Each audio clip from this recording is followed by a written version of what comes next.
Time's up, Admiral. Here it comes. Chevron 1, coded.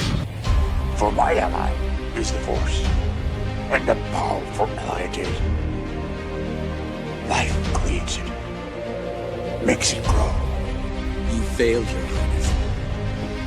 I am a Jedi, like my father before me.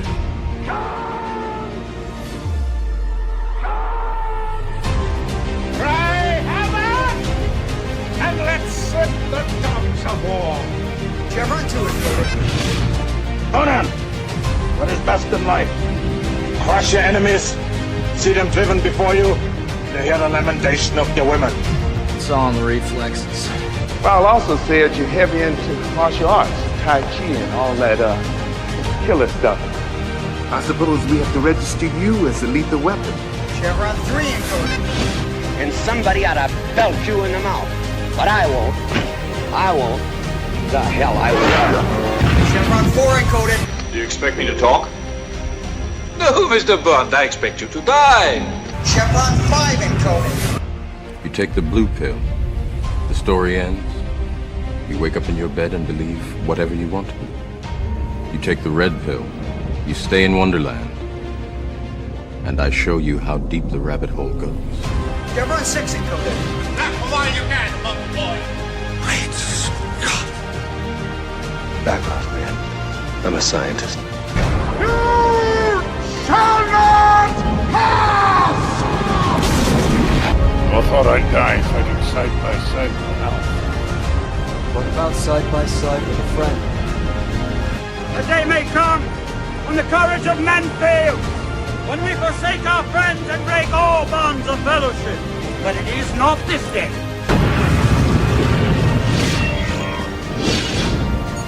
Chevron 7 is locked.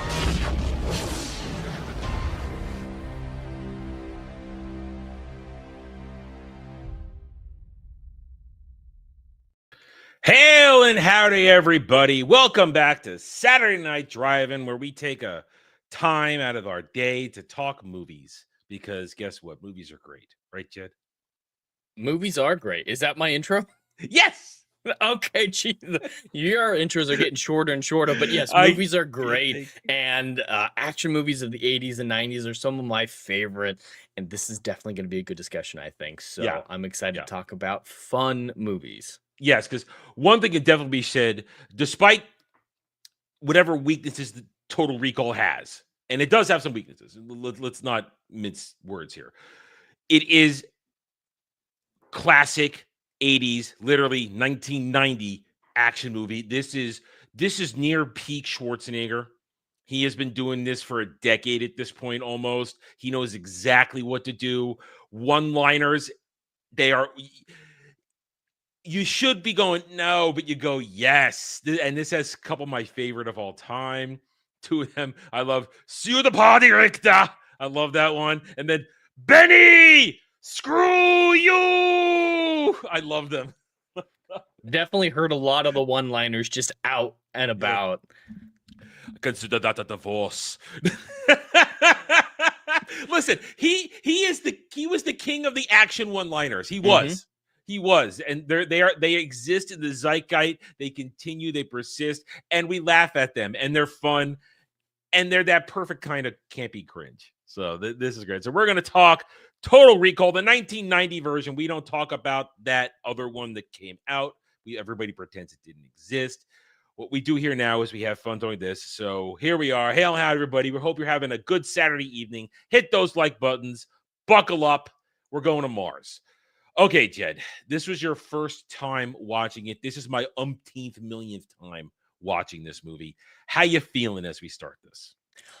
I feel all right about this movie. Like I said in the preface, this is an enjoyable film. It's very fun. It's everything you'd expect from an Arnold movie. I knew a little bit about the plot. I knew that Mars was involved somehow and that not everything was real. So I came up with a an idea. I came into it with an idea of what was going to happen, and it delivered on everything I expected. The one-liners, like you keep talking about, the action was absolutely what I'd expected to be. The thing that surprised me, that is my biggest takeaway from the film, and the thing I loved most, is the practical effects. Oh, I knew it. A lot of these practical effects were incredible. The world building was decent. I really like the look and feel of the Earth and Mars sets that we've got, and just the bulging eyeballs, the body horror was something that I didn't think was going to be in this film at all. So the body horror really surprised me in a pleasant way. Even the weird android head that he wears of the lady while going through customs at Mars, you can tell when, you know, Arnold's head was fake or not. Like when he takes it off, it's clearly a fake Arnold head.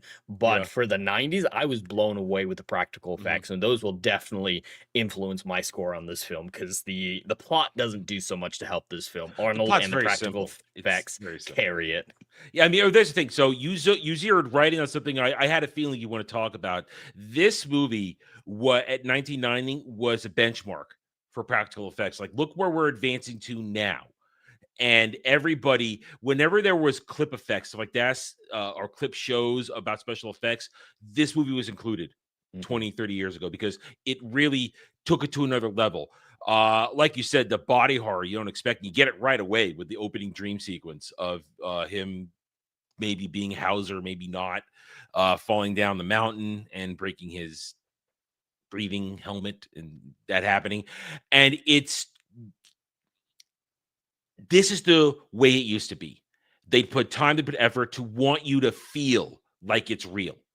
Because even though, like you said, that famous one where he takes off the fake head and he's looking, that's totally not him. But you still were okay with it because they worked at it. They made the effort. And then it's a quick cut, catch, and I'll get ready for a surprise. And it just works so well. And like you said, you combine that with what this was, a pure action movie. The plot isn't deep. It's not deep at all. But it's an interesting fun. concept. Like the idea of Total Recall, the company that he goes to implant these vacation memories. That's a great idea, and I'd love that to be explored in a TV show in the style of Ready Player One, like a Ready Player One TV show with Total Recall as the subject matter. I'd be fascinated by this. So the interesting ideas and the world building of this universe definitely had me hooked and intrigued in what was going on.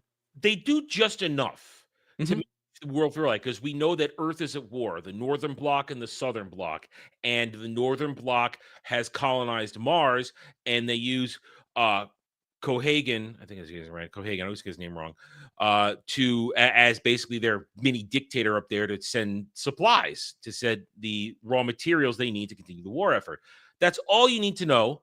And then there's the resource, the tritium, I think they call it, is a central aspect of their energy systems, how they power everything. So you buy the essentialness of Mars. Like, it's not just, we have a fun colony, which is already justification enough in my mind, because I love the idea of colonizing Mars, but they made it an integral part of supply lines and war effort. And so, they justify why this is a central key location in this universe with this war going on.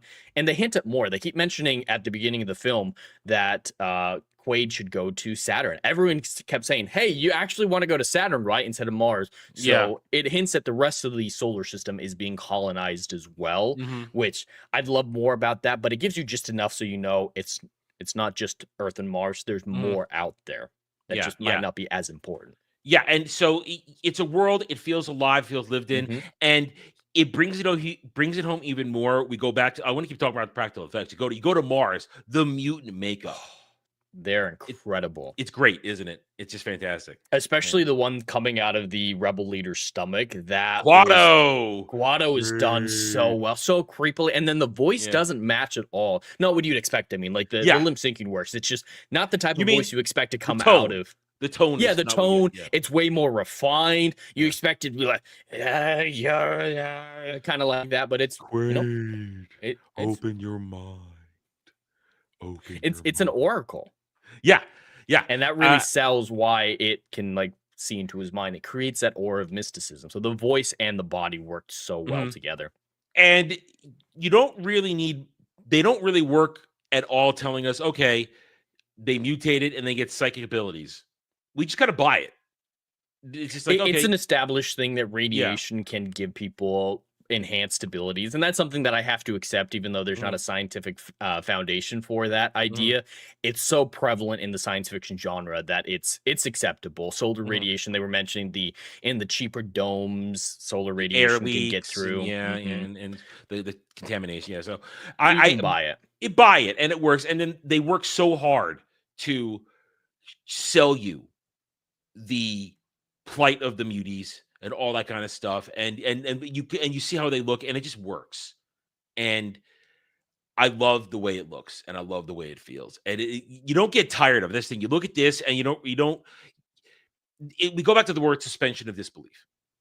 You look at this, and because those are practical effects, they're real to us. We're watching it. It's not a CGI monstrosity that somebody hasn't had dots all over their face, and it's just CGI'd on there to match with their facial movements. I think more people than realize can tell the difference between practical and CGI. Some people might say, "Oh, I don't care if it's CGI or real; it looks exactly the same."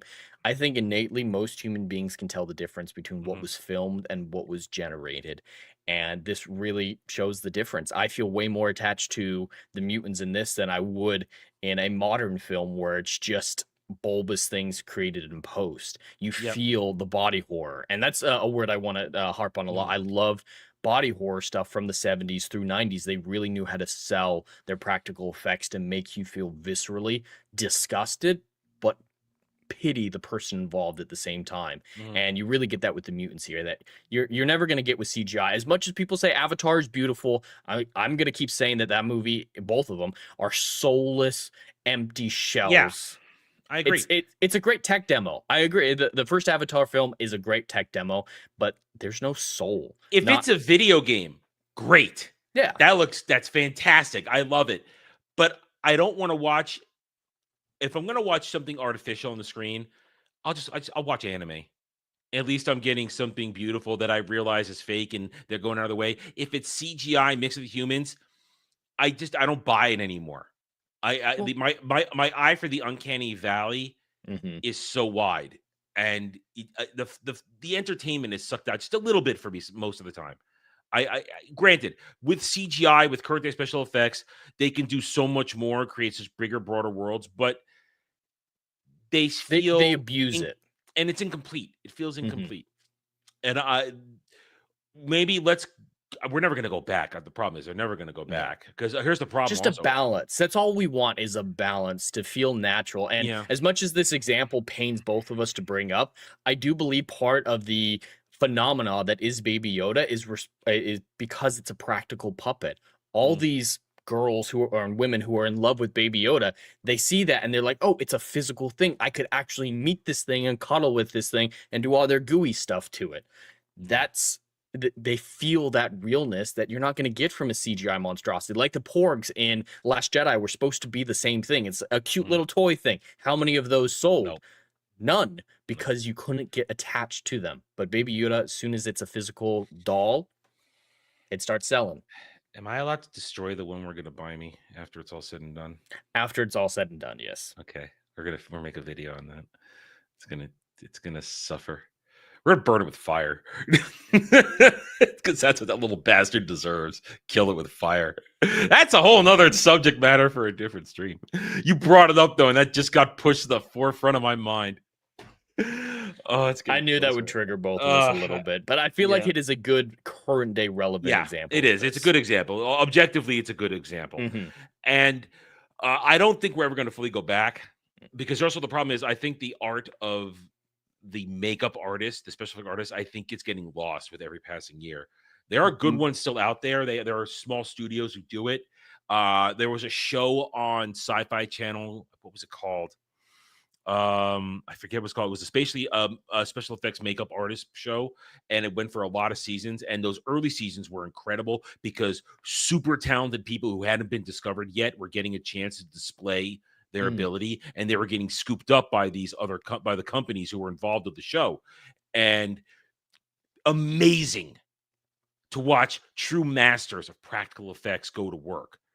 Problem is, as the seasons went on, they were scraping the bottom of the barrel too many times, and they got less and less impressive because these people who had been one of the early shows, they need to go on and have many years and train new people.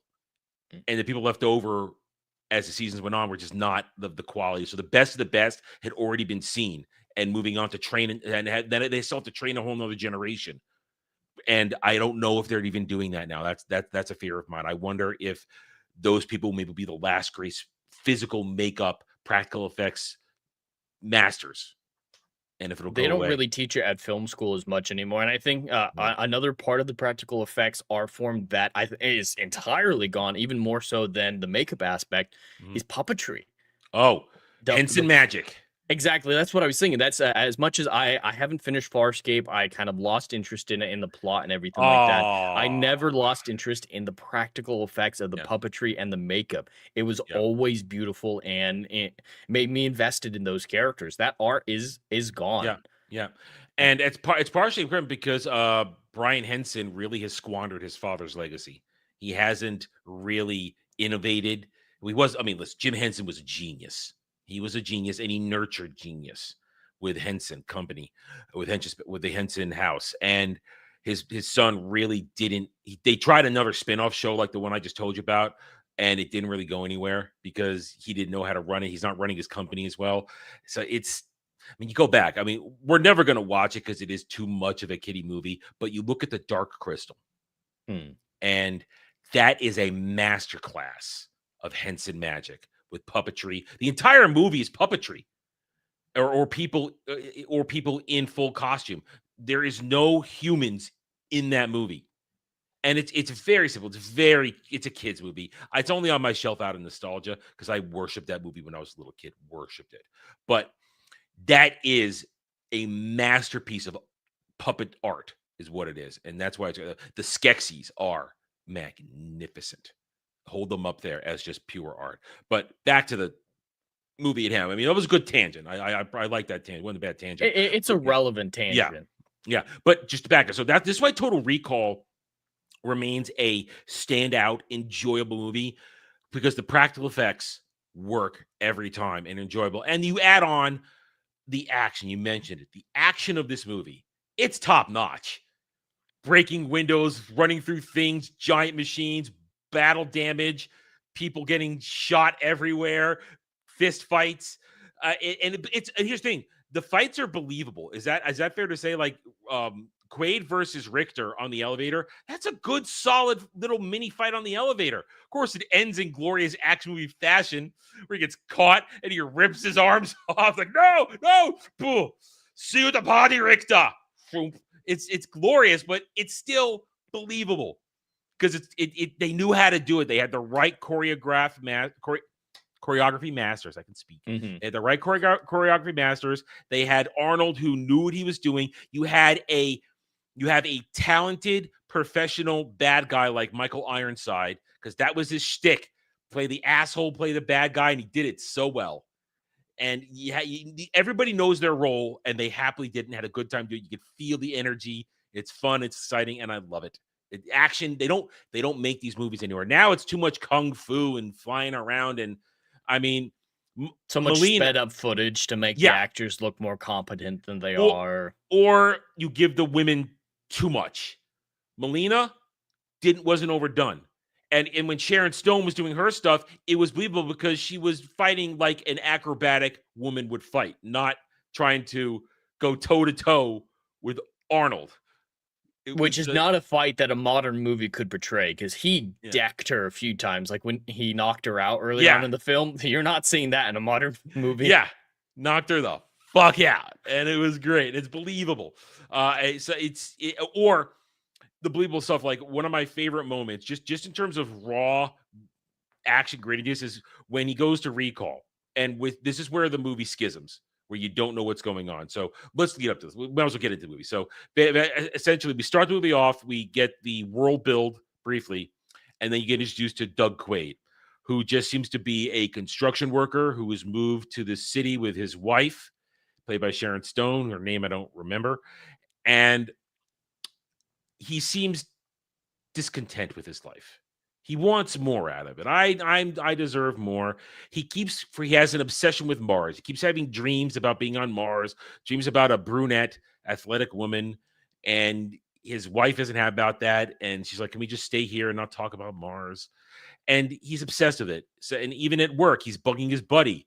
What about this recall thing? Can I go there and get a Mars vacation on brain? No, you're gonna get brain effed. You're not gonna have a. You're gonna what's the word? I just lobotomized. I remember lobotomized. You're gonna get lobotomized. It's gonna be bad. And Doug doesn't listen to anybody. He ends up going to recall, where he gets convinced to get the full Mars package, the spy adventure. And they're going to put him under. And let's just stop right there for a second. All right. Up until this point, everything that plays out from the point of inception, the groundwork is laid for everything to make it feel like it might be fake. It might be the dream, because you hear about the news about possible things going on Mars. You get Cohagen over there. You learn about they mention the word crooked cabbie, crooked taxi man, get the girl, save the world, alien artifacts, and that. He's already dreaming about Melina, and then they make her on the face as the face on the screen. So every little bit of the movie that plays out before the inception, the seeds were planted for the dream. And that's why we question, is it the dream or is it not? So I'm not sure. I don't know if I want to ask the question yet, because I kind of want to get a little farther in. But at this moment I right would now, save the big question for the very end. Okay, yeah, let's save that. So he gets Inception. Problem is, the salesman is trying to sell it to another chick, and then suddenly the screen cuts, and it seems that he's rejecting the Inception. And you go into the room there, and he's having a schizoid embolism. Embolism. Yeah, I wanted to say embolism, but that's not right. That's not a word. He's having a psychotic break. Yeah. So he is freaking out. They're going to come and kill you. You broke my cover, this and that. And there's that one moment, though, that I love in that moment in terms of raw action, raw power, is when Arnold just grabs that dude by the throat, like full muscle arm, and it's just sort of like, and just sort of lifting him. It's like, whoa, okay. He's like full rage monster here, and that's where I'm gripped right now. And then they're going to dump him on the street, and everything begins. Now, prior to this, I want to introduce 2 points just for the later conversation. Before this, to the evidence of it is real versus it's not real. Just putting this on the record. And I want to know if you think these are legitimate points, just to whether we're going to keep them on the list or not. After Doug Quaid leaves his apartment, Sharon Stone has not a look of sadness, but a look of wariness on her face. Like, what am I doing here? And then after his construction buddy says, don't go to recall, and tries to get him off it, he's looking at him warily. So those are like 2 points of evidence for this is really happening. But there's not much really other than that to make it evidence that it's really happening, other than kind of flimsy things that I've accumulated as my excuses over the years for the it's real defense. So let's get forward. So from this point forward, standard action movie. It goes standard action from the point forward. Doug gets attacked. His wife turns out to be an agent. She tries to kill him. Just briefly, when we're talking about this part, I want to talk about the fight scene where his construction buddy and a few of the other goons attack him. And it's the first time that he realizes, wow, I have these skills. The muscle memory kicks in, basically, and he's able to kill these 5 dudes. Yeah. That scene, I actually really like, because the combat isn't very refined. Like, it feels clunky. It feels more like brute strength than anything else. It's choreographed in such a way that the body it feels like Arnold's body's moving without his brain, and his brain is just constantly trying to keep up. So that makes him a little sluggish. He has great reactions to what the hell did I just do there? And it's a lot of show don't tell and environmental storytelling about him coming to trust his body and let his body do what it needs to do to take out these guys. And then he has that moment where he's just blood covering his hands, blood everywhere. A little more blood than you'd believe is just everywhere. And he's just sitting with that for a moment. And I wish that would have gone a little bit more. I get that the original personality, if this is all real, would be very accustomed to this type of violence, so his body would not get nauseous or anything like that. But the psychological impact of feeling like an everyday person and suddenly being capable of that, we get a glimpse of that in this scene, and I wanted more of it. It's just this clash between the physical form and the implanted identity. I'm glad you picked up on that, because I was going to mention that. There's an excellent pickup that Doug goes from I can't do this to Superman action hero.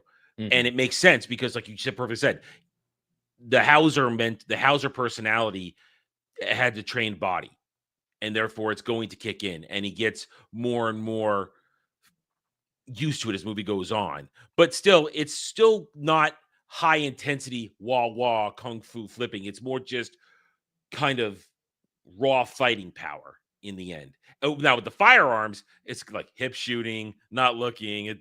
That's Arnold shit. He's always going to do that stuff. But they make it work. But you believe that he is that much of a badass. But you're right. So you start with that, and the action and the violence only escalates the more the movie goes on, which is what you expect. It starts light, or as light as that is, and it goes on and on and on. And as you said, that brilliant moment when Sharon Stone is trying to take him out in the beginning, or at least knock him out so that they can restart all over again. He knocks her the fuck out. And you can't, this is truly a lost part of the cinema, the movie making, where you show 6'3", 6'4" Arnold Schwarzenegger is going to lay out 5'5", 6" Sharon Stone. It's going to happen if she tries to fight him. And it worked. And the only reason she lasts as long in the fight up to that point as she does is he has these feelings, implanted feelings, at least as we're told, but he has these feelings. He doesn't want to hurt her. He keeps trying to talk to her. It's like, hey, what is going on? What are you doing? Why are you doing this? But as soon as he makes the decision, I can't trust her. This is over. I need to go. One hit and she's down. Yeah. I've been using this phrase a lot tonight, but I keep coming back to it. It works. And it doesn't break our disbelief. He would knock her the fuck out. She'd be knocked out until Richter comes along and wakes her up. And I enjoy the realism of it, because she's not a superhuman. She's an assassin is what she is. And we saw her use her tools: seduction, knives, attacking from the shadows when she first starts that fight. I mean, when she fights Melina later on during the attempted drugging to like we're gonna break you out of it, using the doctor who had been in the commercials on the subway, which again, is it real, is it not? Because he was implanted as a thought early in the movie. Which I don't know if we're going to talk about that scene in more detail later, but I love how they just let Arnold notice the bead of sweat. Yeah. And he acts. They don't have him say, hey, if you're fake, why are you sweating? They trusted the audience to realize what sweat meant in that instance. Yeah, we'll definitely talk about it, because that's the scene right there where it's going one last time, asking us real or fake. And we, the audience, I think, are deciding at that point, is this real or is it fake? But in that fight as well, Sharon Stone versus Melina, great chick fight. But for Melina's just a brawler. But as I said, Sharon Stone's character, she's a trained assassin, and she beats the shit out of her, and she's got freaking knives all over her body. But all right, so now at this point, Doug's gonna get he gets the Hauser helpful kit, and we get some more great practical effects. The pulling of the bug out of the nose, doing that. It's more body horror. It's it's so good. I think the size of the tracker was a little bit much. I don't think there's room for that in his skull. Well, that wasn't the tracker. No, that's the ball. The tracker was the tiny little chip in it. Right, but the ball wasn't put there by the device. The ball was encasing the tracker. Yeah, that's what the ball was still in his skull. Pulling it out, it's a little unbelievable, but they wanted the body horror. They wanted to show off the practical effects, and that's why I let it go. That's one of those few things. Like I have a little trouble believing that he pulled that thing out of his head without passing out. Oh my God. So and he gets the whole kit, and I love it how setup and payoff. He gets the holographic watch, which is not going to come into play until the very end of the movie. Save that for the end. And then he's on his way to Mars, and he gets to Mars, and Richter, it's the chain of events of Richter chasing him down, trying to kill him. We get introduced to everybody else, the mutants, Melina. We learn a little bit about Hauser from Melina. And like I said, there's no point in going blow by blow with this because it's your standard action movie. The adventure continues, escalates. You meet Benny, who's supposed to be their silly buddy, but turns out to be a plant because he's a mutant, but he's going to turn. I got 5 kids to feed. I got 4 kids to feed. What happened to the 5th one? Oh, well, I don't got no kids. There was some great stuff with him. I think if he'd been in the movie anymore, though, and without a villain twist, he would have started to get on my nerves. Though. His style of humor is funny in small doses, and I think they hit it just the right amount. One more scene, and I would have been pissed off. And I love it that Benny gets his. He gets his. Hey, Quaid, did you miss me? In the giant. Oh, I want to call it a dildozer, like from when we were watching that, because there's those mining machines. Just look like giant twisting dicks. Anyway, listen, I'm broken from last night. We did some weird shit on ball lusters. What's new? I made Dermy sing at $20 a pop. It was funny, and we're gonna do it. We're gonna do it again every once a month. It got a little weird. We got to refine it, but he sang some very strange things. Thanks to X-Wing, the first song X-Wing gave him to sing was just. What was it? It involved. I can't really say it. It was graphic and very descriptive of what a woman is letting a man do to her. And let's just say the word "bussy" was involved. And it's a clip. It's already been clipped. It's been put out there. I'll talk about later. It was all my idea too. I came up with the whole thing, and it worked beautifully until the end. It kind of fell apart at the end, but these refinement anyway. But Benny gets his just desserts, and I love that he uses a drill to drill through it. It's gruesomely fun. And so the whole thing, though, here's the thing. Bottom line story. How do I want to put this? If it's real, Cohagen found an alien factory, a machine within the mountains around the city. And the belief is if it's activated, it'll turn the core of Mars, which is ice. I don't know if that's real. You would know more. No, it's not. No.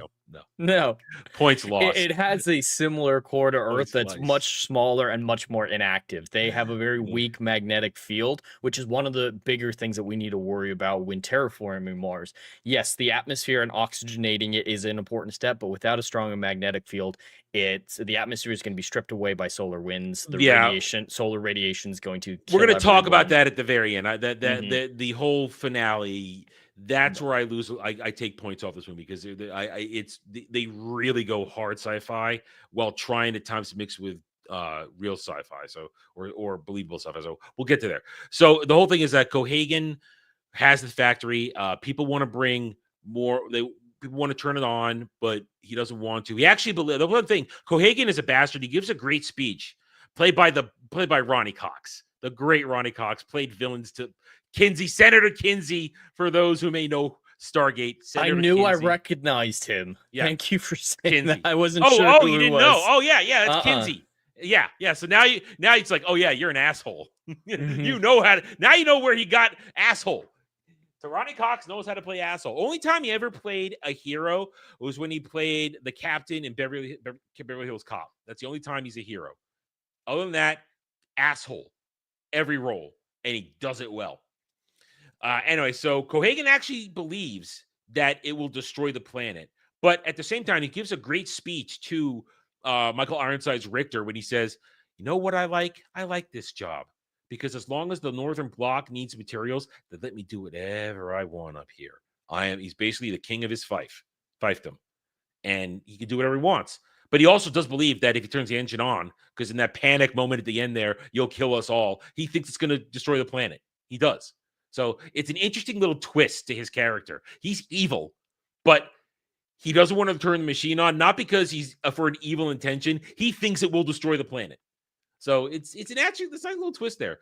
But you got Cohagen doesn't want to turn it on, but the mutant rebels do want to turn it on, try and save the planet. And the whole thing is that Hauser supposedly turned on Cohagen and joined with Melina to get to help the resistance, but they caught on to him, so he had to recall himself and get to disappear. The truth is, they used Hauser to turn him into a mole so that the psychics of the mutants couldn't sniff him out, because Quaid and Hauser are literally two different personalities. They're two different people. And it's all about getting to the mutants and getting to the machine and turning it on, or the hunt for Quado to stop the resistance. And it all leads to giant action set pieces and guns firing and one-liners. And it's glorious in its action-y stuff. And then they turn it on. But in between that, there are some great moments. And let's go to the moment that you want to talk about. One point, they catch up to Quaid and Melina in a hotel. And it's the doctor who had been the spokesman for Recall. Doug, can I come in? I'm going to talk to you. I've been inserted into your dream to talk you down because you're having a schizoid embolism. You're breaking down. You're having a psychotic break. You need to essentially take the blue pill. You need to take the blue pill, and you need to come back. Or red pill, whatever, whichever way you want to do it. And they bring in the supposed facsimile of Sharon Stone, this and that, and so you really like this scene. So why don't we? What you like to beat us up? You like the back and forth of it. Well, I don't have a whole lot of thoughts on Okay. the dialogue portion of the scene. I just really like while Arnold is struggling to determine whether or not this is real, just like the audience, he sees a bead of sweat going down the doctor's face Mhm. and makes his decision in that moment and shoots him in the head. And then, the fight scene ensues. I just like that they trusted the You like the audience enough to concept. the concept. And Yeah. just it is a simple thing, but they didn't need to hang a hat on it, as the term Mhm. is. We understand, hey, sweating in a dream is kind of weird. So Mhm. I just appreciate that aspect of it. This might be controversial, but I think the whole is it real or is it not real is overdone to such a degree Mhm. that there's a third solution to the film. I don't know if we want to talk about that now or later, but this scene is one of the things that Why not? I mean, there's not. I mean, we could just talk about favorite scenes, but I don't really want to do that. I mean, I like all the action set pieces. I love the one-liners. I've already talked about them. I feel like the Quaid Molina romance is fine. It's not very deep. It's very superficial. It's your standard action fling romance. It's not meant to take more than it is. And I like the character of I essentially like the character of Doug Quaid, where Mhm. he I'll put it like this. I like the idea of who is the real personality. That's the Mhm. last thing before we talk about the ending and we go into the question. Let's talk about that. Like I said, if we're going to talk about the good things of this movie that do make it stand out as an action movie, the concepts, the idea of which is the real personality, the implanted one or the one that was there first. Each one has memories, each one has feelings, each one has dreams and desires. And is it right that Doug Quaid replaces Hauser? Because Hauser Who has owned ownership of the body? Yeah. yeah. He had he was there first, but he's not a good man. He's a bad man. With that line from Cohagen, in about 5 minutes, you're not going to care about those people.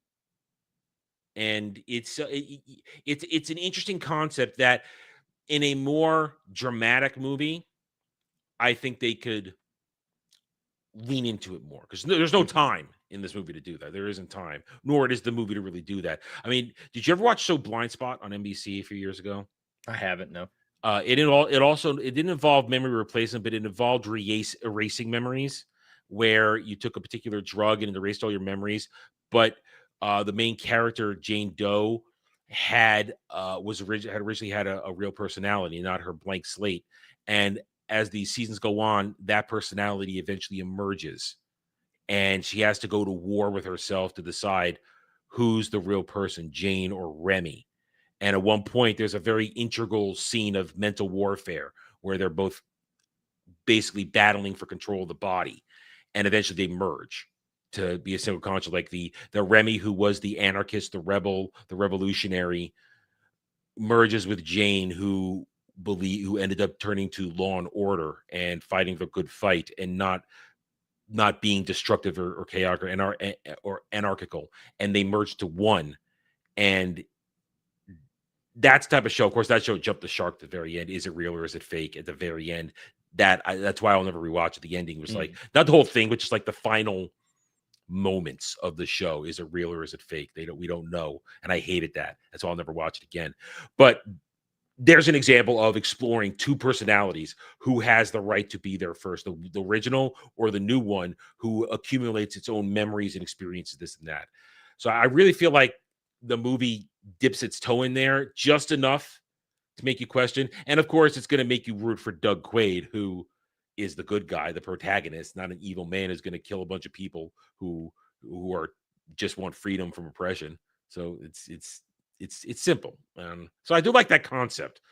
There's a lot of great concepts in this film that, just like you're saying, they dip their toes into these great ideas, and it's not the type of film to really delve into these, but it kind of gives me a conflicted feeling about this film. I want to really like it, really be invested in these concepts, but with how underdeveloped they are, I feel unfulfilled. So Really?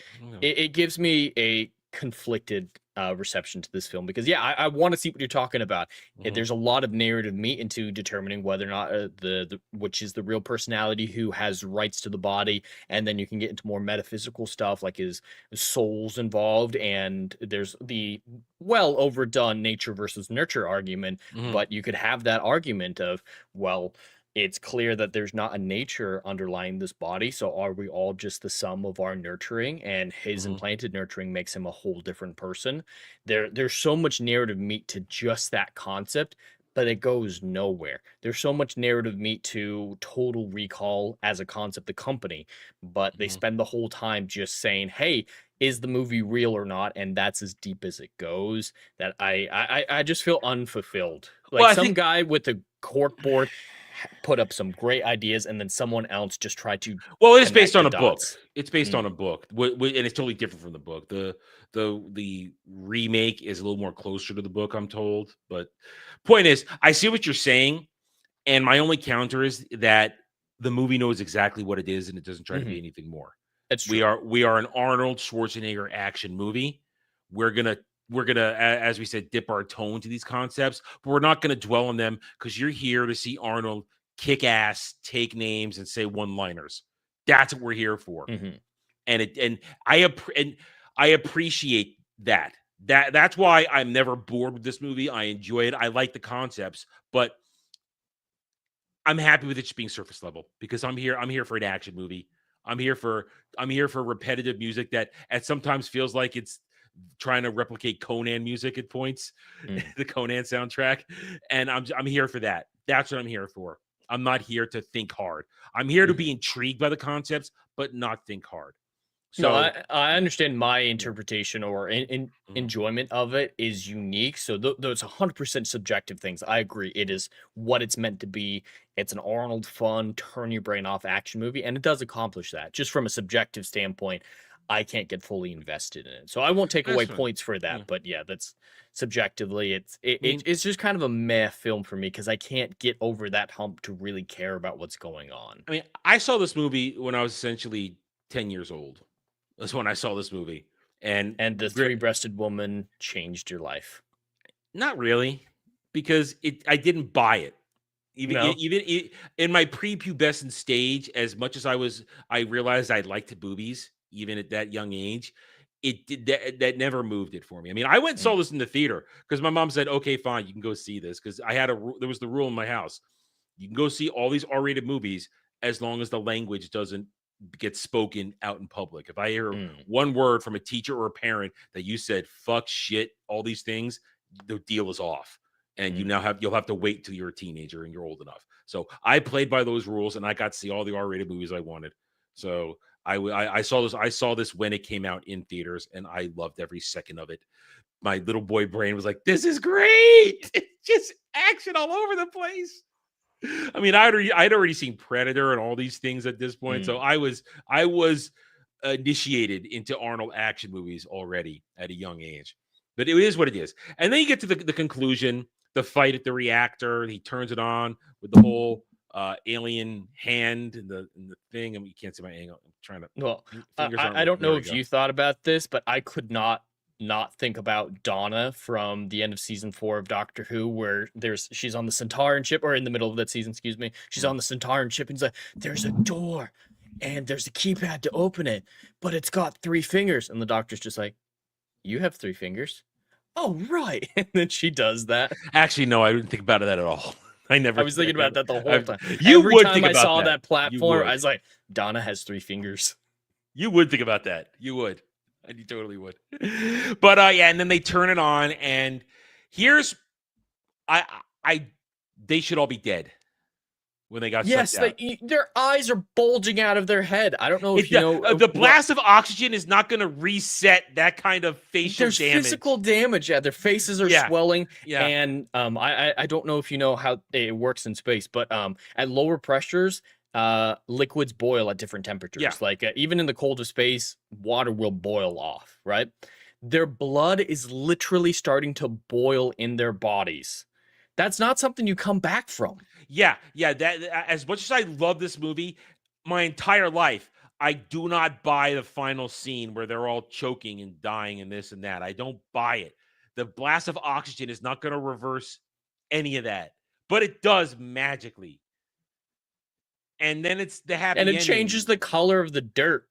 Yeah, and then the sky is suddenly blue. Well, okay, the sky is blue because it reflects off the water of the planet. That's how it works. There's no water on Mars. The sky shouldn't be blue. I think it wasn't either way. It shouldn't work like that. But they really kind of sped it up there just to, okay, let's wrap it up. The happy ending, is it a dream? I don't know. You better kiss me before you wake up, and then boom. So there it is. I mean, here we go to the question now. Is it real or is it fake? And it is left up to the audience to decide. There's no definitive answer. At least I've never heard anybody give a definitive answer. Is it real or is it fake? I want to believe it was real. I do need to cut in. It's not because of water, by the way. No, it isn't. It's just how light scatters in our atmosphere. I thought it was refraction. It's refraction through the atmosphere, but not reflecting blue water. I thought it was refraction. But you're right. Their atmosphere would magically turn blue. Yeah. I don't know science. I got terrible grades. That's what they told us when I was a kid. All right. Really? That's what that memory code. There's a lot of stuff that's been updated since. They told me that as a kid. Shut up. You just slipped that in, you son of a bitch. No, they told us some dumb shit when I was a kid, okay? And it stuck. And I never either updated like the whole blood is blue inside your body. Yeah, they told us that once too. They did. I remember hearing that in school, and yeah, it's not true. Anyway, so is it real or is it fake? I want to believe it was real just for the adventure's sake of it. Otherwise, I hate the thought of things being not real and having spent my time in investing it in a dream. I never liked that idea. So I want to believe it is real. Because I feel like the evidence early on that there's concern before going to recall, they're all behaving a little oddly before he goes to recall. Yes, there's a lot of evidence that all the things mentioned before recall plays out. But I feel as though the fact that we shift so many points of view in the movie, like if it was just Arnold's perspective, Doug's perspective the whole time, I'm like, okay, maybe it is a dream. But we get Cohagen's perspective. We get Richter's perspective. We get multiple perspectives. We see things going on where he isn't there at the time. And if you're not there for the dream to build around you, then I want to say it's real. So how do you, first of all, I think you already made your point clear. You're okay with the is it real, is it fake thing up to a point, and then it's just, can we stop and just move on? You made that clear early on. Yeah, I think they got obsessed with the idea of it being ambiguous. That I doubt the filmmakers know which one is real. I know which one they want to be portrayed as real. I think the film is trying to tell you that it is all real. I think that is the opinion of the film, especially with Mhm. that scene with the bead of sweat and the ending and all that. But they threw so much random red herrings at the wall, so much shit at the wall that the Mhm. film cannot have a conclusion because Mhm. there's all that stuff before the dream happens that you mentioned. There's the dream he has at the beginning, which can't have been a real memory. That Yeah. opening scene where he dies on Mars, that's Yeah. not a real memory. So what is that? Is that feeding into the dream? And in Total Recall, when he's actually in Total Recall, they put up a picture of Of the Mel. device. No, of the device, Melina. but of Yeah, yeah. Melina. They Yeah. show her face on the computer screen. Like, oh, he's gonna love her. Yeah. And I think it's so contradictory that there is no real answer, and there cannot be an answer Yeah. that doesn't have contradiction. So I think they got too obsessed with the idea of ambiguity Mhm. and I kept agree. throwing in red herrings to a point where it degrades the quality of the question. Because it's an interesting idea. Is Mhm. something real or not? But you have to have a goal or a real solution, or at least not be constantly contradicting yourself to Mhm. such a degree that neither option can exist. This isn't an Inception situation where whether or not that Yeah. top falls at the end, it doesn't really change the meat of the story. It changes the ending of whether or not those are his real kids or not, but it doesn't change the meat of the story, and either solution fits with the events that we've seen up to this point. This either option causes a problem. So Mhm. I think that there is no real answer, but I think the movie wants you to think everything is real. Mhm. I agree. You made I could not have stated that any more clearly. There are so many contradictions back and forth. There's so many evidence that thinks, oh, all these things get mentioned as they play out. You saw the doctor, the idea of Benny, the Melina, the picture of the machine on the screen right before he passes out. It's all right there. The thoughts, you're going to save the world, get the girl. It's all there. But as I said, it's all the evidence to again push back. Everything's circumstantial is the problem. Mhm. It's all circumstantial. There's no meat to any of the Yeah. questions So or any of the evidence. it really is up to the audience. And I agree. I think the movie wants you to think it's real. That's why I want to think it's real. I want to believe it's real, and that's why I continue to enjoy it every time I watch it. This is a movie I watch probably at least once a year. I do watch it once a year, and this was my once a year for it. So, but I think the idea of the question is enough of once again back to the terms of the concepts. It's enough of an idea, the concept. I appreciate they tackled it, but it gets sloppy towards the end, which does remove points. And also combined with that ending, it's just I've never even as a 10-year-old, I didn't buy it. Didn't buy it as a kid. Like that doesn't make any sense. How does oxygen just reverse that kind of damage? So I really do enjoy this movie, despite the fact that I'm being critical here at the end of our discussion. I always enjoy this movie. It is, as I said, it knows exactly what it is. It's a pure Arnold Schwarzenegger action movie. A lot of ass kicking, great one-liners, and it delivers. I mean, this movie, like you said, to go to even beyond that to a separate section, as you talked about at the beginning of the stream, it was a benchmark for special effects. It was a benchmark. Everybody still hails it as a special effects masterpiece, from makeup to practical effects to everything. And I would say, as far as action movies go, the performances are all solid. Everybody does their job. Nobody feels miscast. Everybody has knows exactly who they are, what they're doing. Every character feels realized, and they're all enjoyable. They're all enjoyable, and I just I enjoy it. I just enjoy this movie. Total subjectivity. It's fun every time. It's a ride, and it's what action movies used to be. It's a ride. You get on, you go through it, and you have fun. And they have lost that recipe today. Very few people know how to actually implement that recipe. So those were my final thoughts. What are your final thoughts? Well, before I get to the actual final thoughts, when we were talking about the question of whether or not things are real, I gave the answer of what I think is the truth and what I think the filmmakers wanted the Oh, truth you to want to be. give your answer? Okay. I have strong opinions about the answer to this question. If the answer to the question is everything is a dream and that it was like a dream the entire film or just from when he went to recall, because I think either option could work, is it being just a massive psychotic break or not, makes me just not invested in the film. Just kind of like, yeah, that was whatever. Kind of what you saying. It's hard to get invested in a dream unless you do some great work with it, like certain video games that have come out recently. I don't want to spoil. I knew you were anything going to go there. I but could feel. I know where he's going with that. that is just a perfect example of how to get invested in a reality that isn't real by making it so personal to real people. And The Matrix is also another example of how you balance that really well. But if it is all real, that none of this was a dream, that he actually was Dozer before everything or whatever, I can't stand the ending. Oh my God, I would, if that's the answer, I can't watch this movie again. That's just what it is for me. I'm going to have to pretend it's all a dream, because if it's all a dream, a lot of the issues of the film can be explained away. It's kind of a cheap trick, but it's, oh yeah, if it's dream, continuity doesn't really need to make sense. Plot consistency doesn't really need to make sense. It's going to be a little warbled because it's not real. You have an excuse for that. And then you also have an excuse for aliens being tacked on at the end. I think this movie is infinitely better if you cut out the aliens and it's just the guy on Mars controlling this resource to fund a war, and he wants to find out who the rebels are, so he has Dozer do all that. The movie still works 100% the same way.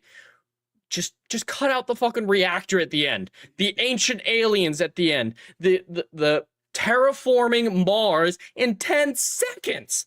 Putting water in the atmosphere isn't going to solve any problems. It's going to, increase a slight greenhouse effect. Well, not with oxygen, but some of the other, like carbon dioxide is probably involved in that as well. But you're going to thicken up the atmosphere, and then it's going to be stripped away by the next solar wind. You haven't fixed the problem of density in the atmosphere. You haven't fixed the problem of temperature. You haven't fixed the problem of the magnetic sphere. It's just too easy, hand-wavy solution that isn't necessary. The movie works without aliens. Don't include the fucking aliens. Honestly, that kind of is maybe the biggest evidence that it is a dream, that it isn't real, because none of that makes. I mean, I said it before you went on that total Jed rant right there, because that was a Jed. That's what we call a Jed rant right there. Mm-hmm. It doesn't make sense. The whole alien reactor, its final, and as I said, it hasn't made sense to me for 30 years. Just it hasn't made sense to me for 30 and years. Suddenly introducing, it's going to blow up our special metal that we get here if you do it. So I actually care about everyone dying, including myself. I think that muddies his character and is just introduced out of left field. Just simplify the plot. Warlord on Mars wants to keep control. Rebels make it difficult. Sends his best man undercover to find the rebel leader. That plot all works. Why did we need to tack this on in the last 10 minutes? I mean, there's references to it earlier, but it doesn't have any substantive impact on the plot until the last few minutes. Yeah, I mean, it's just tacked like on. you said, that you've just, I think, made the strongest argument I've ever heard to it being a dream. You've made the strongest argument ever for that, I think, that I've ever heard, and when I've had these discussions. Yeah, and it makes you think. I still kind of want it to be think real. The whole movie's I want it to be real for the investment factor, and I think I would really like this movie and like that interpretation if the aliens were cut out. That's my make or break in this movie. Is if the aliens are real, I can't stand this movie. If the aliens were taken out and everything was real, I'd be fine. If it's all a dream, whatever. But I think the best interpretation of this film is that all of it was a dream, beginning to end. And we just never got the end credit scene of Arnold in his mansion in LA waking up from the Total Recall dream. Just the whole thing was a dream. I think that's the most sound explanation. If it is a dream, I think it starts at Recall. I think that's where the movie splits, where he goes to Recall and he's passing out. And that's where it splits, and that's where it does begin. So, whole question. But, people are going to have this discussion forever with this movie. And you made some really great points that no one had ever made. Because I've never heard anybody see.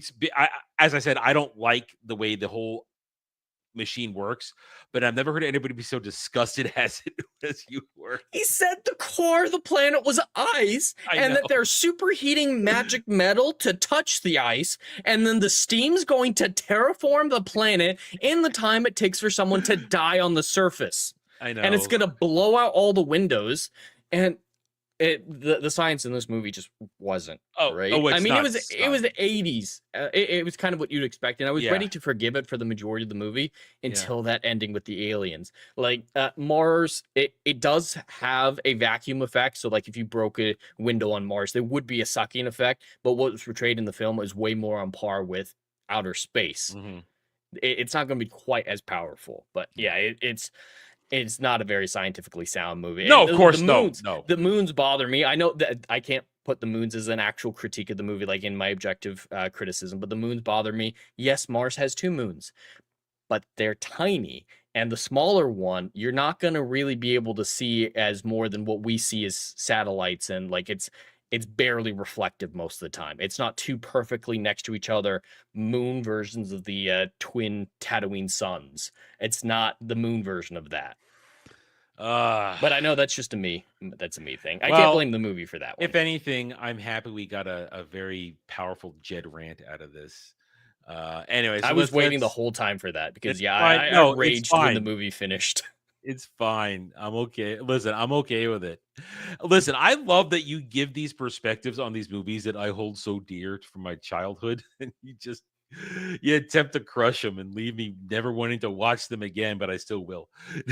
Yeah, I'm not endeavoring to ruin anybody's experience. Like I said, this is a fun movie. I'm just not a very adept person at turning my brain off to enjoy movies. That's something that I do admit that's my fault. That is my failing. It's not the movie's fault. The robot can't turn off the brain. It's hard. Anyway, but of everything that Jed said, I don't disagree with what he said, but I still love this movie. I give my final thoughts. This is a pure Arnold action movie, and that's exactly what it knows it is, and I love it every time, and I give it a very solid 8 out of 10. Go ahead. All right. So, like I said, make the chat cry. The solution to the film, the answer of whether or not it's all real, actually affects my score greatly. If it were all a dream, I'd give this an okay, like 6 out of 10, and just be like, all right, I didn't have strong opinions on it, whatever. If it was all real, I'd give it like a 4. So I'm gonna split the difference and say, because of the ambiguity, I'm gonna give this film a 5.5 out of 10. The action's a lot of fun, but if you think about it, like I unfortunately have to, it starts to fall apart in a lot of areas, but it delivers as an Arnold movie, as an action movie of the 80s, 90s era.